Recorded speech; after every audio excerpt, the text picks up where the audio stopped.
নমস্কার বন্ধুরা, welcome to my channel Piyali's magic foods. আজকে একটি নয় দুটি রেসিপি আপনাদের জন্য নিয়ে এসেছি। সামার স্পেশাল রেসিপি, দুটোই সামার ড্রিঙ্ক। এই প্রচণ্ড গরমে বারে বারে শরবত খাওয়ার জন্য হোমমেড এই দুটো রেসিপি চলুন দেখে নেওয়া যাক। প্রথমেই 3খানা কাঁচা আম নিয়ে ধুয়ে পরিষ্কার করে প্রেসারে সেদ্ধ হতে দিয়ে দিলাম। আপনারা যদি প্রেসারে সেদ্ধ না করবেন, এরকম যে কোনো পাত্রে জল দিয়ে সেদ্ধ করা যায়।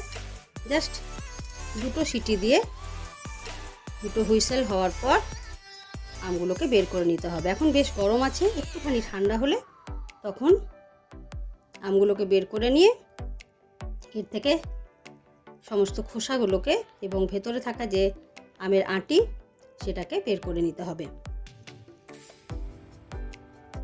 আমের খোসা বা আঁটি থেকে গেলে কিন্তু তেতো হয়ে যাবে। এরপর একটা গ্রাইন্ডিং জারের মধ্যে প্রথমে কাঁচা আমের পাল্পটা নিয়ে নিলাম, সেদ্ধ করা পাল্প। তার সঙ্গে দিয়ে দিচ্ছি বেশ কিছু পুদিনা পাতা, ভাজা জিরে গুঁড়ো, বিট লবণ,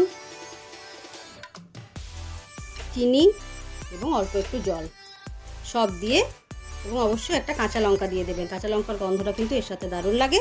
সব দিয়ে দেখুন সুন্দরভাবে মিহি একটা পেস্ট আমি বানিয়ে নিলাম। এটা হচ্ছে আম পান্না। এটা রেফ্রিজারেটরে এয়ারটাইট কন্টেনারে ফার্দার ইউজের জন্য আপনারা কিন্তু রেখে দিতে পারেন স্টোর করে। বেশ কিছুটা আম পান্না দিয়ে দিলাম, বরফ দিয়ে দিলাম, ঠান্ডা জল দিয়ে দিলাম, পুদিনা বিট নুন দিয়ে সুন্দর করে গুঁড়ে সার্ভ করে দিলাম। এটা অপূর্ব খেতে লাগে, গরমে শরীর ঠান্ডা রাখে এবং খাওয়াও ভীষণ উপকারী। অবশ্যই বাড়িতে এখনও পর্যন্ত যদি না বানিয়ে থাকেন, এই গরমের মধ্যে আম পান্না বাড়িতে বানিয়ে নিন বন্ধুরা। এবং আমি যে রোজ রোজ আমার বাচ্চাদের এটা বানিয়ে দিই, খাবার খাক না খাক এই ধরনের হোমমেড ড্রিঙ্ক অবশ্যই তারা খেয়ে থাকে। বাইরের কোল্ড ড্রিঙ্কস বা যে কোনো ধরনের পানীয় খাওয়ার থেকে বাড়িতে বানিয়ে সেটা খাওয়া বেশি হেলদি হবে, তাই না? চলুন এবার নেক্সট ড্রিঙ্কে চলে যাব। এবার বানাবো সুগার কেন জুস, আখের রস উইদাউট আখ। আখ ছাড়াও যে আখের রস বাড়িতে বানানো যায় সেটাই দেখাবো। একটা গ্রাইন্ডিং জারের মধ্যে বেশ কিছুটা গুড় নিয়ে নিলাম, আখের গুড় নিয়ে নিলাম, বিট লবণ, জিরে ভাজা গুঁড়ো, বরফের কুচি, লেবুর রস এবং অবশ্যই পুদিনা পাতা। লেবুর রসটা একটু বেশি করে দেবেন, তাহলে খেতে ভালো লাগে। অল্প একটু গ্রাইন্ড করে নিয়ে আবার বেশ কিছুটা জল এর সাথে মিশিয়ে দিলাম।